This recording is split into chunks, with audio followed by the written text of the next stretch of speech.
ඥානකතා recipe එක සඳහා salted butter එක එහෙමත් නැත්නම් ලුණු සහිත butter ග්‍රෑම් 80ක් මම මෙතන අරගෙන තියෙනවා.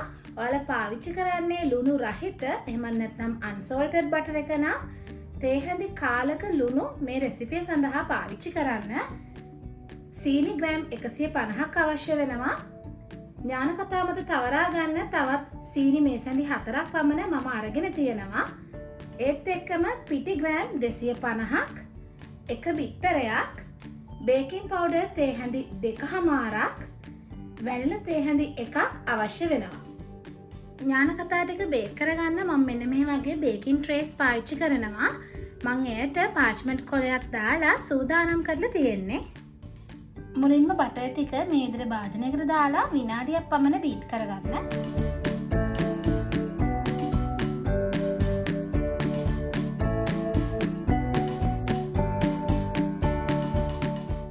බටර් ටික හොඳින් බීට් වුණාට පස්සේ මම එයටම සීනි ග්‍රෑම් 150 එකතු කරගන්නවා. බටර් සහ සීනි හොඳින් බීට් කරගන්න.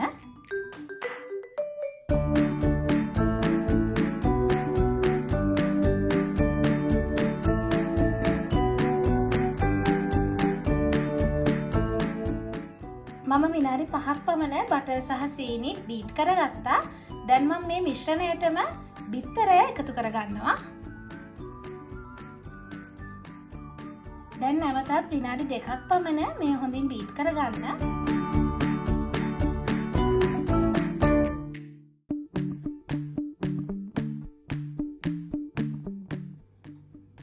බිත්තරය එකතු කරගත්තට පස්සේ මම එයටම වැනිලා ටිකත් එකතු කරගන්නවා.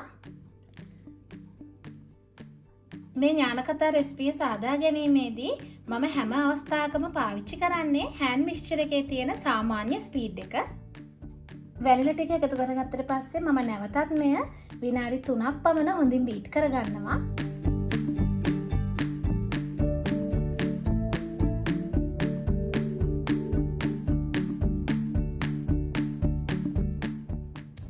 මේ තියෙන මම හොඳින් බීට් කරගත්ත මිශ්‍රණය මේ අවස්ථාවේදී ඔයාලට පුළුවන් oven එක ෆැරන්හයිට් 356ට එහෙමත් නැත්නම් සෙල්සියස් අංශක 180ට රත් වෙන්න තියන්න.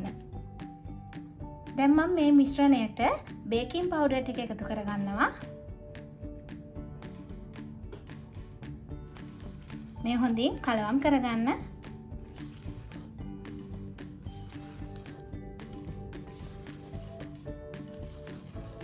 බේකින් පවුඩර් ටික හොඳින් කලවම් වෙලා තියෙන්නේ. දැන් මම මේ මිශ්‍රණයටම පිටි ටිකෙන් ටික එකතු කරගනිමින් නැවතත් හොඳින් කලවම් කරගන්නවා.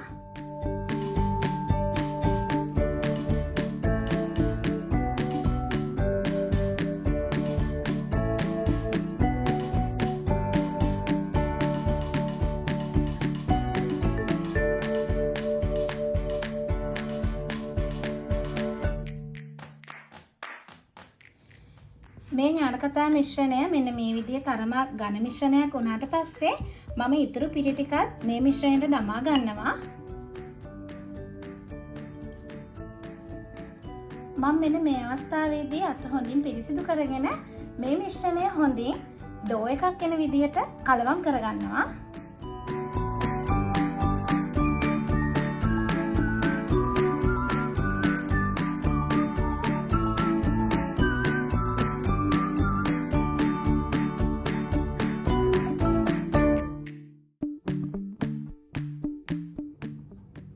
මම මේ ඩෝ එක අතේ නොයලෙන ඩෝ එකක් විදිහට සාදාගෙන තියෙන්නේ.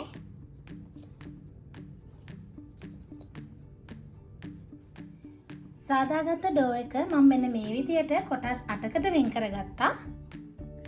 ඥානකතා එකේ හැඩය අරගන්න හැටි තමයි මම දැන් ඔයාලට පෙන්වන්න යන්නේ. මේ විදිහට ඩෝ එකෙන් එක කොටසක් අරගෙන අල්ල මත තියලා පල්ලෙහාට තද කරන්න. ඊට පස්සේ මේ වටේ කොටස තරමක් පැතිරි කරගන්න. මේ විදිහට සාදාගත්ත ඥානකතා එක මම සීනි වල දවට ගන්න දැන් යන්නේ.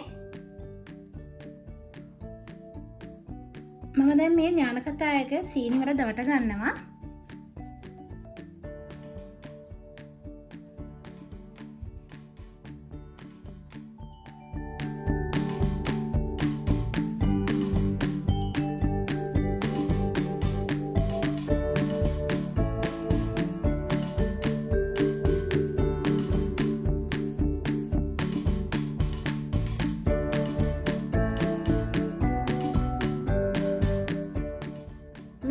සාදාගත්ත ඥානකථා ටික මම දැන් oven එකේ දාලා බේක් කරගන්න යන්නේ.